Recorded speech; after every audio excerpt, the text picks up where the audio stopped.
అమ్మా నాన్నల్ని కలవడం ఎంతవరకు వచ్చింది నాన్న?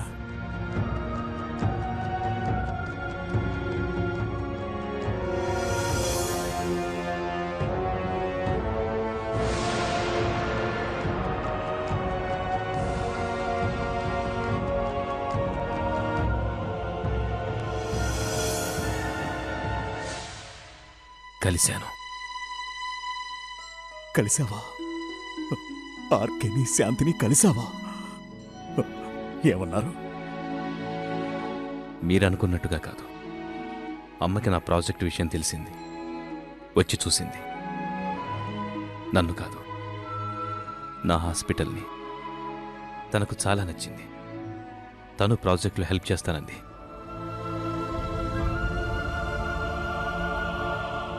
అందుకే కలిశానన్నాను.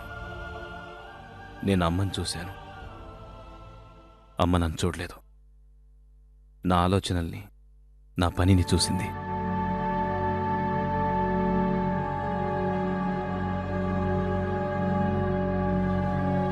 నిన్ను కూడా చూసే రోజు త్వరలోనే వస్తుంది నాన్న.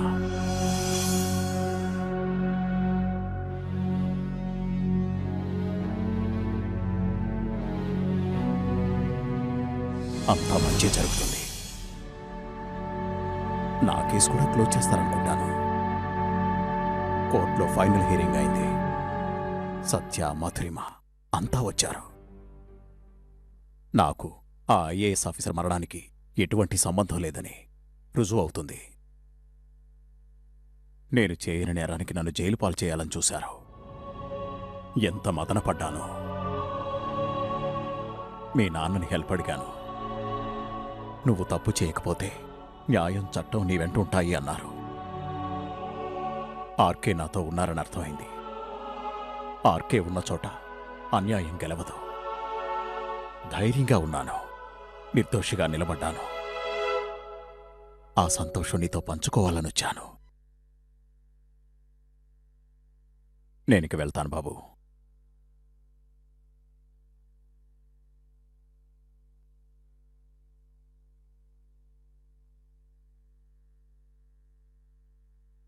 ఏంటంకుల్? నేను నీకో చిన్న గిఫ్ట్ తెచ్చాను, తీసుకుంటావా? గిఫ్టా? ఎందుకు అంకుల్? అదంతా వద్దు. అందులో నా ఆశీస్సులు, నా ప్రార్థనలు అన్నీ ఉన్నాయి. కాదనకు.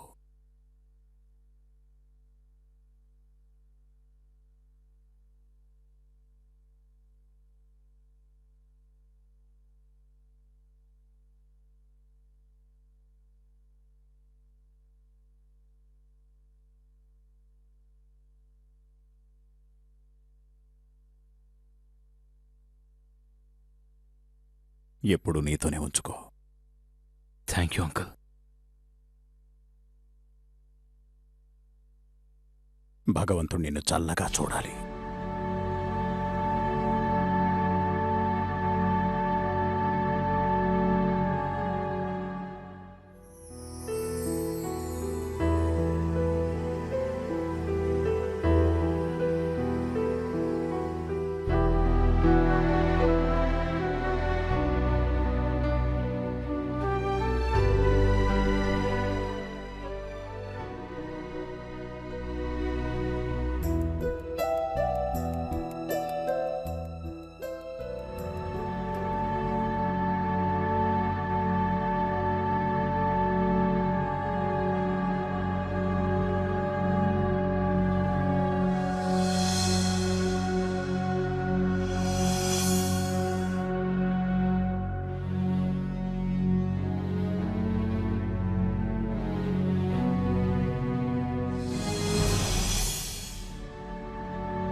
అమ్మా health service.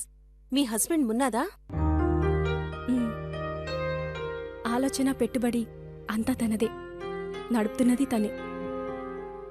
Great. Thank you. మరి తను గూండా సికందర్ బాయ్ తమ్ముడు? ఇప్పటికీ భాయి తమ్ముడే, కానీ గూండా మాత్రం కాదు. నిజం తెలిసి అత్తయ్య మావయ్య ఏమీ అనలేదా? నో, ఏమీ అనలేదు.